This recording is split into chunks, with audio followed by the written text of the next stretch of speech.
ओमज्ञानतिमिरन्धस्य ज्ञानञ्जनशलाखया चक्षुरुन्मिलितं येन तस्मै श्रीगुरुवे नमः। नमो ॐ विष्णुपादाय कृष्णप्रेष्ठाय भूतले श्रीमते भक्तिवेदान्तस्वामिन् इति नामिने। नमस्ते सरस्वते देवे गौरवाणी प्रचारिणे निर्विशेषा शून्यवादी पाश्चात्य देशतारिणे। जय श्री कृष्ण चैतन्य प्रभु नित्यानंद श्री अद्वैत गदाधर श्रीवासदि गौरभक्तवृंद। हरे कृष्णा कृष्ण कृष्णा हरे हरे, हरे राम राम राम हरे हरे। हरे कृष्णा। तो पिछली कथा में हम चर्चा कर रहे थे दक्षा ने किस प्रकार से नारद जी के ऊपर कुछ आरोप लगाए। उन्होंने कहा, हे नारद, तुमने साधु के वस्त्र धारण किए हैं, लेकिन तुम साधु नहीं हो, तुम असाधु हो। मैंने साधु के वस्त्र धारण नहीं किए हैं, मैं गृहस्थ जीवन में हूं, लेकिन मैं फिर भी साधु हूं। और तुमने मेरे पुत्रों को भिक्षु मार्ग दिखा करके बहुत बड़ा अन्याय मेरे साथ में किया है। तो इस बात के ऊपर हम चर्चा कर रहे थे कि जिस व्यक्ति ने साधु का वेश धारण किया है उसे बहुत सावधान रहना चाहिए। अल्पछिद्रा, थोड़ा भी अगर वो गलत कार्य करता है, लोकगीयते, लोग उसके बारे में अपमानजनक बातें करेंगे। तो साधु को बहुत सावधान रहना चाहिए। दूसरा, हम ये भी चर्चा कर रहे थे कि इसमें कोई संदेह नहीं है, कोई भी साधु बन सकता है। ऐसा कोई जरूरी नहीं है कि भगवे कपड़े पहन कर के ही व्यक्ति साधु बन सकता है। ऐसा नहीं है कि सन्यासी ही मात्र साधु है। एक गृहस्थ जीवन में भी व्यक्ति साधु बन सकता है। किसी भी आश्रम में, चाहे वो ब्रह्मचारी आश्रम हो, चाहे गृहस्थ आश्रम हो, वानप्रस्थ हो या सन्यास आश्रम हो, इन चारों आश्रमों में व्यक्ति साधु बन सकता है अगर वो अपने अपने आश्रम के नियमों का सही प्रकार से पालन करता है और भगवान की भक्ति में लगता है, तब वो साधु बन सकता है। लेकिन यहाँ पर हम जो बड़ी महत्वपूर्ण बात की चर्चा कर रहे थे कि दक्ष जो है, आध्यात्मिकता में उसने इतनी प्रगति नहीं की है कि वो ये समझ सके कि नारद जी महान साधु हैं, असाधु नहीं हैं। ये गलती दक्ष ने क्यों की? क्योंकि उसके चरित्र के अंदर में एक बहुत बड़ा दोष था। वो दोष क्या था? दूसरों के अंदर गलतियां निकालने का दोष, फॉल्ट फाइंडिंग टेंडेंसी, दूसरों में गलतियां निकालने का दोष। वो सोच रहा है दक्ष कि मैं तो बहुत बड़ा साधु हूं। उसमें कोई संदेह नहीं है कि दक्ष भी साधु हैं। गृहस्थ जीवन में वो क्यों ना हो, उन्होंने घोर तपस्या की, प्रजापति के कार्य का पालन किया और यहाँ तक कि भगवान से आशीर्वाद भी प्राप्त किया। लेकिन फिर भी ये जो एक दोष है वो हम दक्ष के जीवन में, चरित्र में देख सकते हैं। अब उन्होंने ये क्या कहा कि हे नारद, तुमने मेरे साथ बहुत बड़ा अन्याय किया है, क्योंकि मेरे संतानों को, मेरे पुत्रों को भिक्षु मार्ग पे लगा दिया है। तो इसके बारे में भी हमने चर्चा की थी कि ये तो नारद जी का बड़ा महत्वपूर्ण कार्य है, क्योंकि नारद जी भगवान के महान भक्त हैं।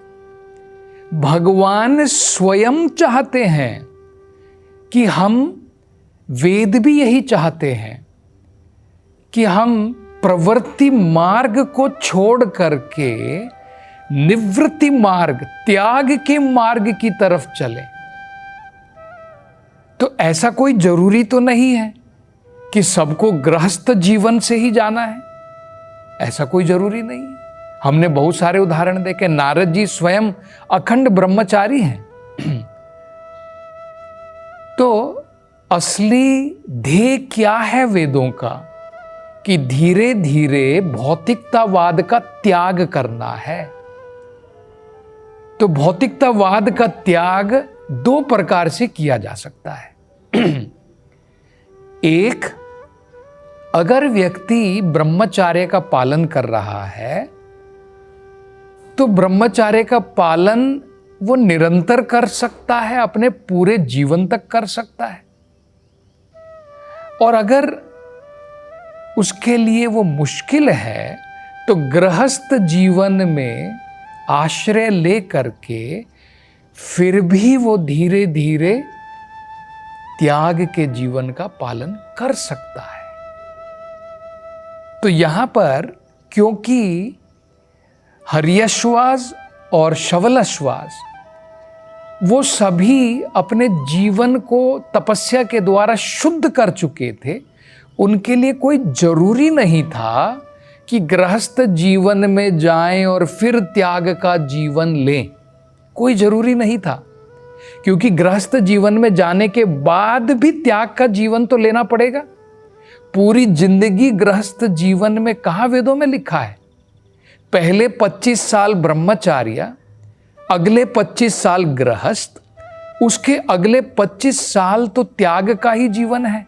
वानप्रस्थ में त्याग का जीवन और अंत में सन्यास, पूर्ण त्याग का ही जीवन है। तो ये नारद जी की गलती नहीं है, क्योंकि उनके पुत्र उस स्तर पर थे और उसके लिए तैयार थे। ये हमको समझना है।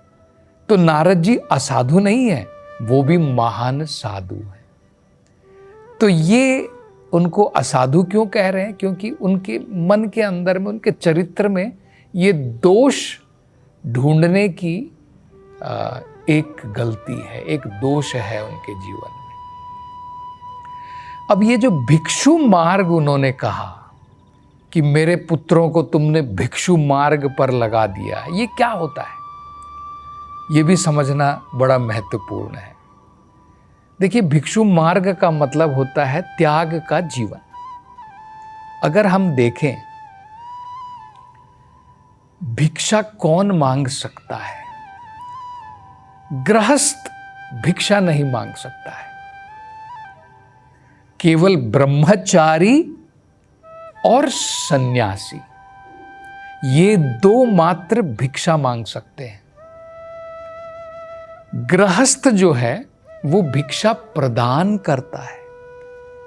आज भी हम देखते हैं, ये हमारे वैदिक सभ्यता का एक महत्वपूर्ण अंग था। आजकल क्या हो गया है कि आजकल सन्यासी जो हैं ये सोच करके कि भाई ये एक सरल कार्य है जीवन बिताने का, मैं लोगों से भिक्षा मांगूंगा, मुझे काम करने की ज़रूरत नहीं पड़ेगी, पेट भी भर जाएगा और बीड़ी सिगरेट भी पी लूँगा। आजकल आपने देखा होगा बहुत सारे ऐसे भगवे कपड़े में भिक्षुक बन जाते हैं सन्यासी के वेश में। ये तरीका नहीं है कि भाई मैं आराम की जिंदगी जीऊंगा, मुझे कुछ काम करने की जरूरत नहीं पड़ेगी। ये आइडिया नहीं है, ये विचार नहीं है। भिक्षा का विचार क्या है? जब ब्रह्मचारी ब्रह्मचर्य का पालन कर रहा है तो वो अपना समय ब्रह्मा विद्या में बिताता है। अपना महत्वपूर्ण समय वो इंद्रिय तृप्ति में नहीं बिता रहा है। इसी प्रकार से सन्यासी, उसका सबसे महत्वपूर्ण कार्य क्या है?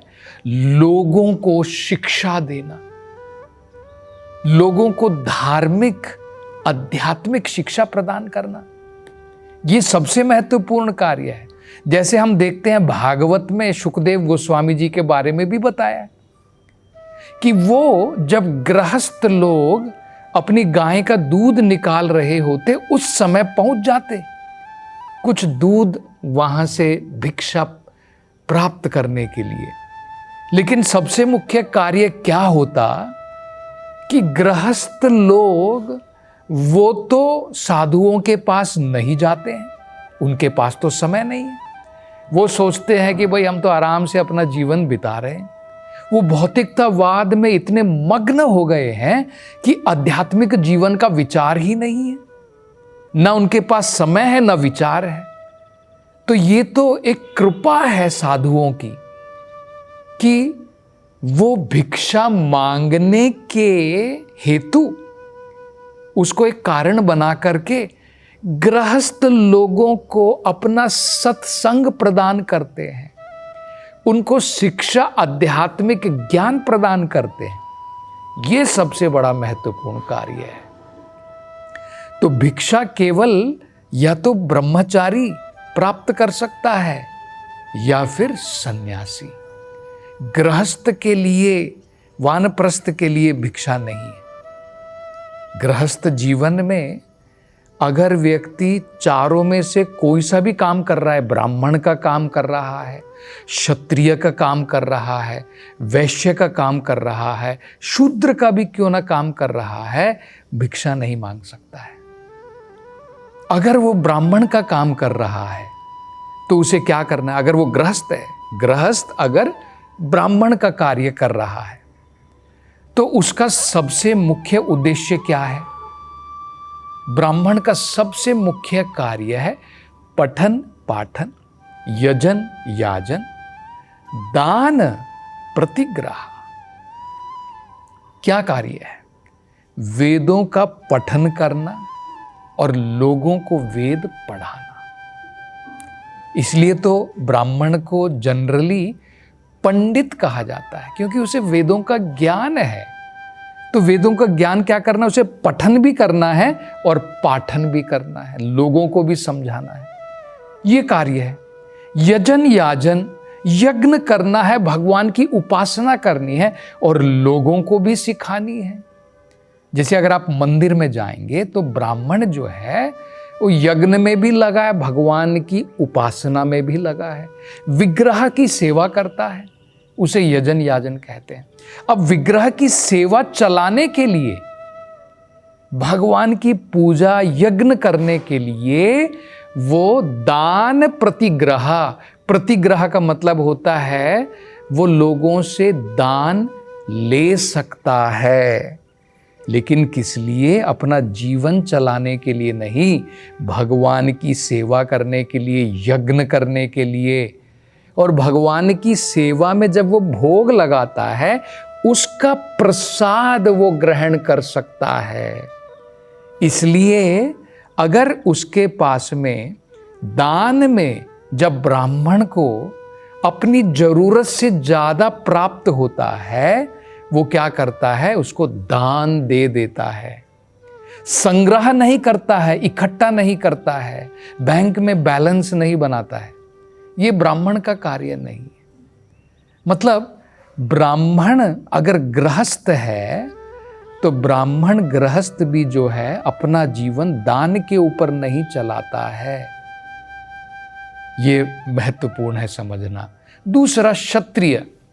क्षत्रिय अगर गृहस्थ है, वो अपना जीवन कैसे चलाता है?